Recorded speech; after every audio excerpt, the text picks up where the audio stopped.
We are heading for a one-night stay in the Corner Hotel, London City, which is very close to Aldgate East Tube Station. We're just heading through a little park, which is next to the hotel, which is pretty cool. Nice little place to relax in the sunshine. We're going to head in, show you around the bar and restaurant area, and then head up to the room. So you go through these automatic doors, and then there are umbrellas, self-check-in, and then you head straight into the quirkiness of this hotel. Look at this seating area, really funky. And then you've got the restaurant and the bar. And then just here are the lifts up to the room. I'm in room 129, and as you come in, the bathroom is to the left. And it's kind of like a pod set up here at the Corner Hotel. Big mirror there with a sliding door. This is the bathroom, and it's just all one plastic room. Rainfall shower, mirror there, sink, toiletries, usual toilet and towels and all that kind of stuff. And then you come into the room, there is a bin. There's also a hairdryer, remote, a place for your drink and everything to be stored, and then all of your switches and sockets are here beside the bed, and there is a USB. And then the room itself is quite spacious. This is 18 to 22 square meters, I believe the room size is, but you've got this thing. I don't know what the purpose of this is, but there's a hose there should you need it. Don't know why you need a hose. You've got a light on the end of the bed, which is quite funky. The bed itself looks quite big. There's 4 pillows there.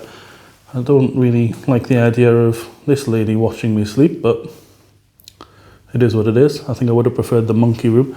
There are lights on the side of the bed as well. Big, massive window. See how dark those curtains are. It's the wardrobe area with a spare towel, hangers, safe, and another hairdryer. How much hair does this hotel thingy have? A little desk, some complimentary water, and then you've got all of the info that you need from the hotel. You do not disturb, laundry for dry cleaning if you wanted. Just drop that on the floor. And then on this side of the bed, storage again, and more switches and sockets. And the TV is on the end of the bed. What an interesting little room. I'll now go to breakfast in the morning, and I'll let you know how my sleep was and what breakfast is like. Well, it's now the next morning, and you might be wondering why you haven't seen any breakfast. And I'll come back to that when I talk about why I won't stay at this hotel again. So a few positives. The location, really good. East part of the City of London, reasonably close to the Tower of London, and all those kind of sites. There are lots of hotels in this area. You've got Hampton by Hilton, you've got Travelodge's Premier Inns, you've got Hyatt, you've got Clayton, you've got the Tower Hotel, you've got Leonardo's. There's loads and loads of hotels in this area, so lots of competition.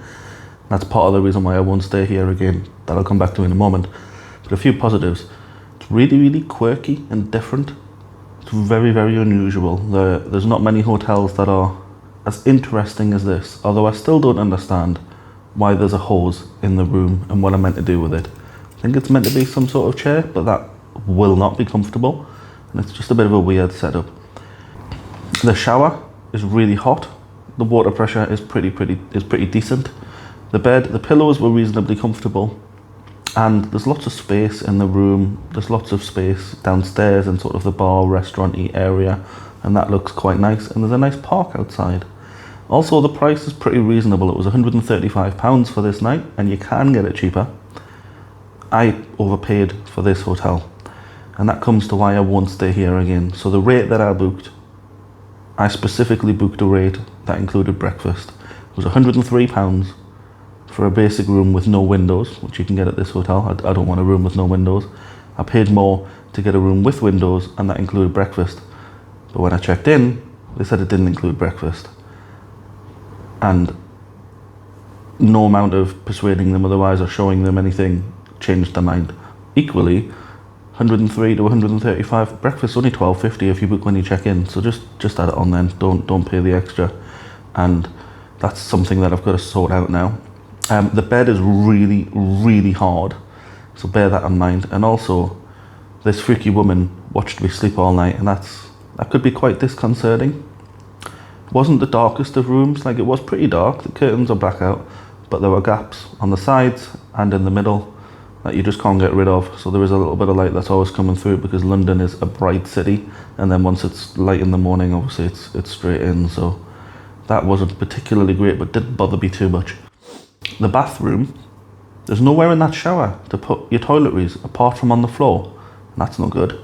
And the toilet, if you're any bigger than me, you are going to really, really struggle, because I struggled on there, because you have to keep your arms right in like that to be able to use it, because it's that tight. The toilet paper's on the left-hand side, which is, I find, difficult when it's not on the right-hand side, with being right-handed. It's on the left, so in that tight space, it makes it even harder to reach around. And that's probably it in terms of negatives. So it's 100, like I said, I paid 135. I could go and stay at the Hampton by Hilton or the Hyatt or the Leonardo, like one of the older Jury's Inn type Leonardos, for that same price. I just wouldn't stay here again. There's other hotels that get those basics right, and this is more on about the quirkiness than those basics, I would say. So that's why I wouldn't stay here again, and I still don't know what that hose is about.